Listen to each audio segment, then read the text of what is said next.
Hi guys, Bran here, and welcome to a different kind of video. Today, we're just going to post a video reacting to Killa Whale's video, The Wild World of Competitive Dead by Daylight. Usually that's pretty straightforward and pretty simple. I just post a react, talking about my feelings, indirect reaction to what's happening. But I think there's some pretty important context missing from this because CompDBD, which is a different YouTube channel, uploaded their own video, which is a compilation of DBD competitive players reacting to this video. And as you would probably guess, they had much different takeaways than the initial video by Killa Whale did, than that original video portrays. So we're doing this old school. We're going back to talking about the videos at length because we're essentially reacting to two videos at the same time.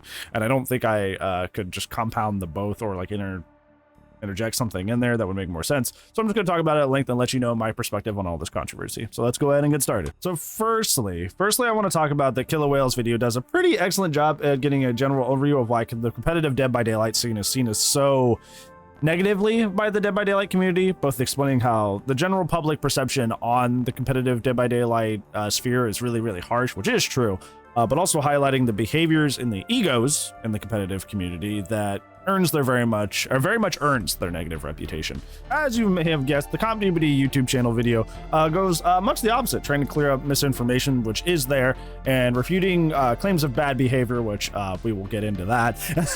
So I want to take a moment to go over the things that I feel the reaction clarified and the ways it actually kind of proved a lot of Killa Whale's points correct. One of Killa Whale's really important points, I feel, is that the Dead by Daylight comp community claims that they don't try or sweat in public matches, but they absolutely do, and tries to put a lot of evidence as to examples of them actually doing so.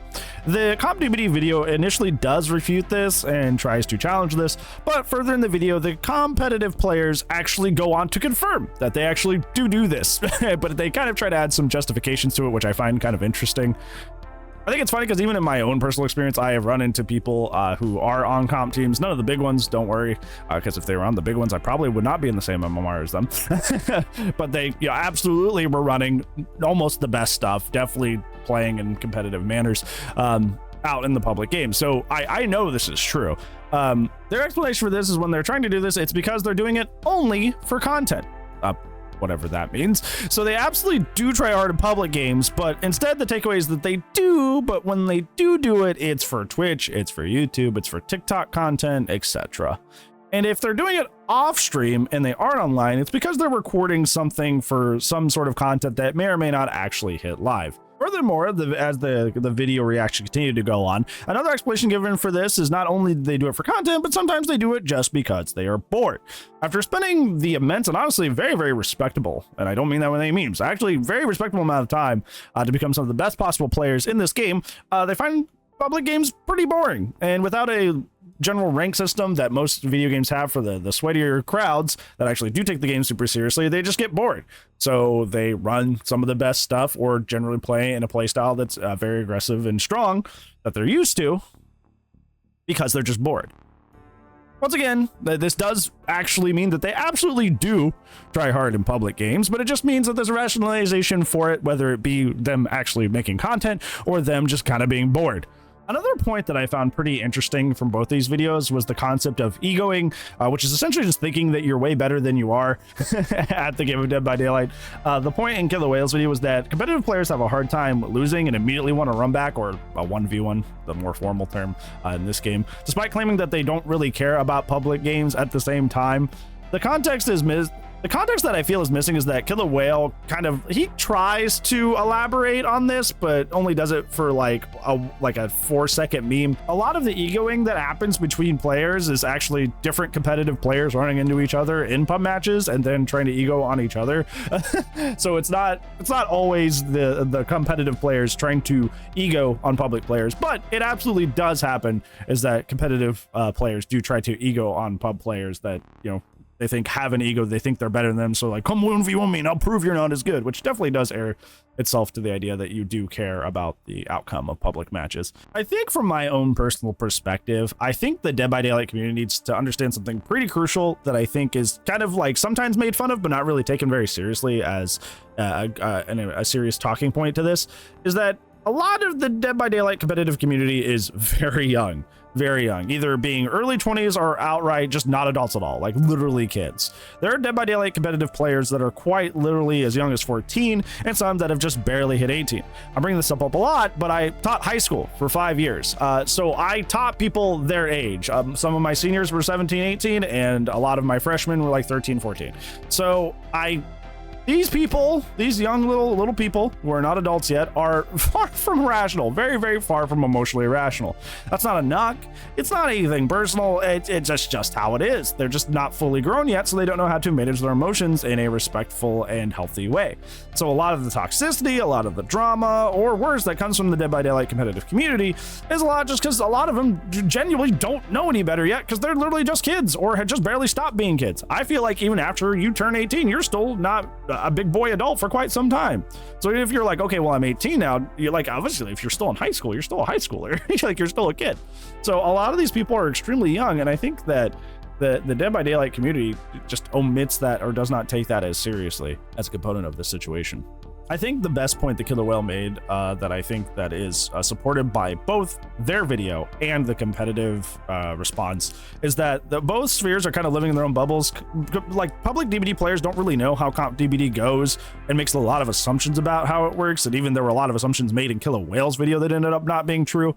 But also the competitive community doesn't really understand the severity of the problems they have and how negative they and toxic they can be in the Dead by Daylight community. So they just, like, one side's not really attempting a fair and honest understanding of one side, and the other side is not willing to take a fair and honest look at themselves and see the ways at which they can and should improve. I think at the end of the day, without any sort of sovereign bodies, that there's not going to be any consequences for the bad behavior of these players. In other gaming esports, if you act up excessively, they just throw you out of events, they throw you off your team, stuff like that. The CompDBD video addresses this sort of, but in more of a surrender statement of like, oh, well, if we started doing that, we'd have no more players. To which I say then, well, you're willingly inviting a bad reputation if you willingly give up policing your own environment. I know that there are people that try. I'm not saying that it's just a Wild West out there, but the fact that there is no sovereign body, that there's generally not a big move and sentiment to stop this stuff is why the reputation continues to proceed as it does. I used to help run tournaments at a local fighting game venue, and we had to deal a lot with the Smash crowd, which is actually fairly similar to the Dead by Daylight crowd in age, which is the fact that usually the older players were early to mid 20s, whereas most of the players were actually high school aged. If you chuck a controller, you're out. You scream and rage, you're out. You start being super mean and bullying somebody, you're out. But it seems in the Dead by Daylight community, competitive community, at least from the outside, that they really need some sort of tighter structure so they can shed that nasty reputation they have, because it still seems like even in 2024, it's running pretty roughshod, even though it's been a lot more organized and a lot more well put together than recent years. Yeah, what did you guys think of the Killa Whale Wild World of Comp video and the reactions to it and the controversies all around it? How do you guys feel about that? Let me know down in the comments below, but that's going to be it for today's video, friends. Thank you so much for watching. But I do upload daily, so I will see you tomorrow. But if I do not, I will see you when I see you. Goodbye. Hi guys, Morning Brain here with a little bit of an addendum. I haven't even finished my morning coffee. I was going to post this video today talking about the comp community and the way Killa Whale made a video about it and CompDBD's reaction to it. And near the end of this video, I talk about how being more, what's the word? Stern when it comes to the treatment of people who are obviously bending the rules, breaking the rules, being nasty, being awful, being toxic, being generally just not great, would be a way to restore a lot of good faith to the DBD competitive community. And lo and behold, I woke up today to review stuff that happened on DBD League today, and well, one of the teams has been banned for exactly this. If you follow DBD League at all, Team Tremor just got banned, not only for the incident that happened today in DBD League, but also for a long list of reasons, which is posted in their Discord. Essentially, there was a bug that was abused. Whether it was intentional or not is not relevant and not accused of at all. But the way that the team reacted to it was very nasty and very awful to Direwolf, who was the event manager. And they rightfully reacted by banning him, not for that specific instance, but they went on to, like I said, to post something in their Discord later. talking about a long list of problems that they've had, and this is kind of the straw that broke the camel's back, and they said, nope, we're not dealing with that anymore. So I guess you could say this in a positive sense to the end of the video that I just made, that, hey, they are doing this, they are cracking down on people who think they can just get away with immature behavior and nasty treatment of others. And I think the Dire will put it the best way, and it, like, literally, I wanted to sing. Like, it was lovely. The way they put it is they said, being in DBD League is a privilege. During the middle of that argument that they had, being in DBD League is a privilege. Not all right. You're not owed to be here just because you're good. You have to behave yourself. So excellent job on that regard, and kind of airs itself to the fact that things are moving in a positive direction. So yeah, I kind of figured you guys would probably be like, hey, did you hear about that thing that happened? It's very, very relevant to the topic of this video. Yes, I did. Here it is at the end of the video. Got you. I'll post a Twitter link that goes through a little bit more in depth than what I said down in the comments. I'll pin it. So yeah, still hope you guys are doing well today. I hope you have a wonderful day on this lovely Sunday. But on that, I will see you when I see you, friends. Goodbye.